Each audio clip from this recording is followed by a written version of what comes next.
All right, my friends, so I went out and harvested all these beauties between yesterday and this morning. I've been letting them sit in some cool water for at least several hours, if not longer. I like to try to cut my flowers in the morning, maybe late at night, and then let them sit throughout the day or overnight to kind of hydrate. If you ever come across something that you've cut that looks really wilty, like this amaranth is looking a little wilty, or basil or mint, I find especially in the summer can look wilty, just take the ends, dip them in boiling hot water for 5 to 10 seconds, and then go put them in some cool water, and that'll hydrate them up super fast. So let's go through and I'll show you what all flowers and foliage I'm working with, and then I will show you kind of how I do my arrangements. So we're gonna start over here. I have a few dahlias, some cosmos, some gomphrena. I'm not sure if I'm gonna use this or not. It might be a little past its prime, so I might just dry it, but we'll see. Have a ton of zinnias, several different varieties coming through.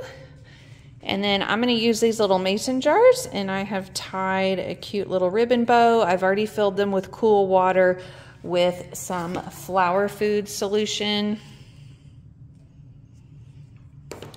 I have gloves and goggles because I've been having some allergic reactions and I don't want my eyes to break out today.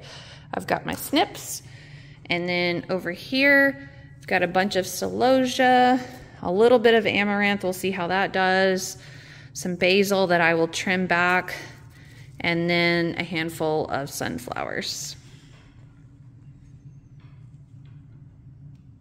All right, y'all don't laugh at me, but the last few times that I've made flower arrangements, I've been having like an allergic reaction in my eyes.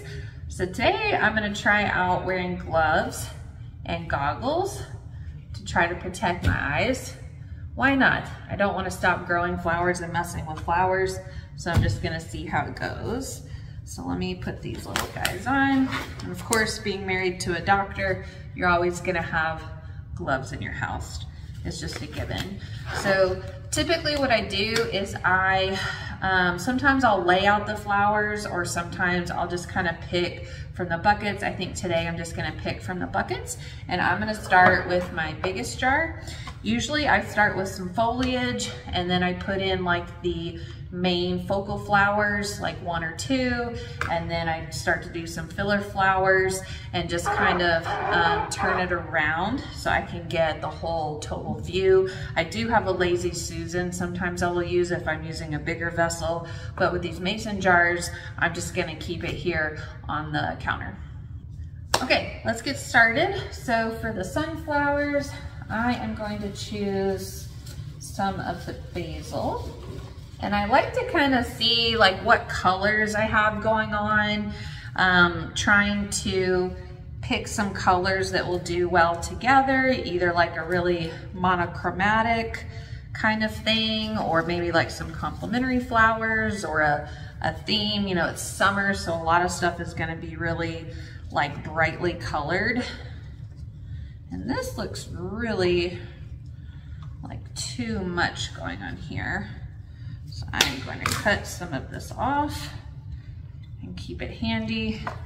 And this jar is taller, so I am going to have to cut back some of this foliage. And you want to make sure, you know, whatever is in the water, you want to try to strip all the leaves off so that they're not going to get all yucky inside. And what I'm gonna end up doing with this basil, because the flower stalks are so long, is I'm gonna come back and trim some of it once I get the sunflowers in. I might just do a little bit right now. I find even if you trim it back, it still looks really pretty. And it's a cool like textural element. In the summer for the filler, I'm basically using basil and mint because they grow so well in the summer, and then celosia and amaranth. My amaranth has gotten eaten up by grasshoppers a little bit, which is not cool, but trying to battle that still. The celosia is doing awesome. So I've kind of been relying on that, as well as the basil and the mint are doing really, really nice. So I've got a sunflower in here. I'm gonna use a little bit of this celosia that has more of like a green tint to it. Give it a little bit more filler. And I am going to stop talking and play you guys a little bit of music while I work.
This one looks pretty good, so I will give you guys a close-up here in a second.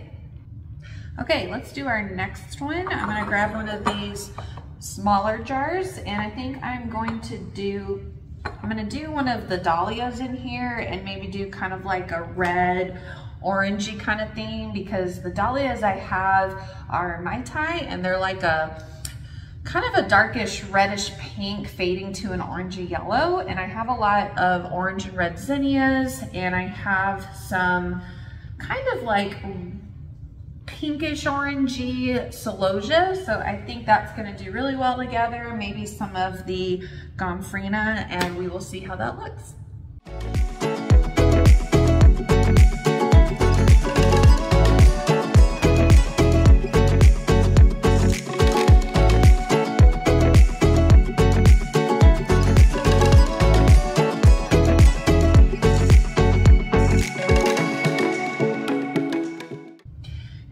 Side note, when you're making arrangements, try to pick at least one thing that has a smell. People expect flowers to smell, and unless they have an allergy or they're real sensitive, they're gonna think it's really weird if they come to buy an arrangement and it doesn't have any kind of scent. So like I said, I grow basil and mint in the summer, and those smell really, really nice. The zinnias don't smell, dahlias don't smell, cosmos, celosia, sunflowers, none of these smell. So you want to try to have maybe at least one thing in here that is going to smell good. Because you know, as soon as somebody picks up the bouquet, they're going to go like this and see what it smells like.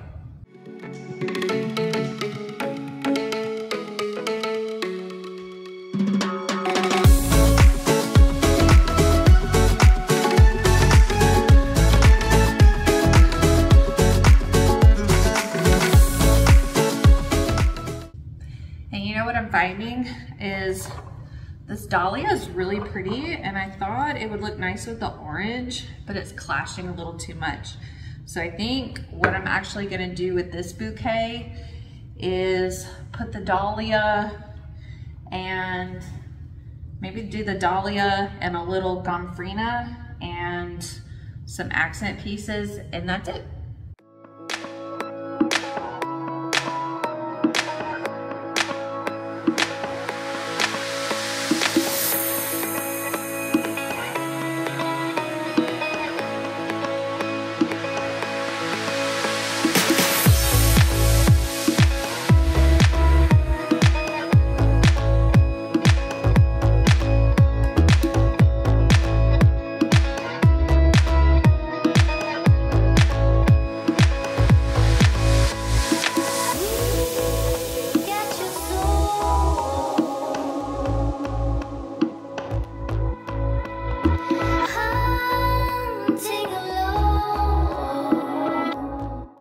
Okay, I think this one is done.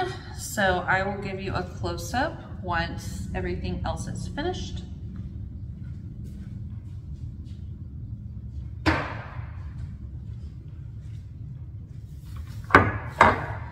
All right, let's do the next couple of ones and I will speed it up.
Okay, let me take you over here and show you how everything looks. All right, so here are all the flowers. So this is the pretty much zinnia bouquet, I'm calling it. It also has cosmos, celosia, and a couple of sprigs of basil for smell. This one is like my white and green. The sunflower is a little past its prime. If I can get another one this evening, I will replace it. But otherwise, it's got basil, celosia, a few zinnias, and another couple of sunflowers. This one I'm really liking. It's got this plum sunflower, this hot pink celosia and zinnias, and then a couple sprigs of basil. I think that's really cute. And the little dahlia bouquet has a couple of dahlias, a little bit of the gomphrena, celosia, some basil, a sunflower, and a zinnia.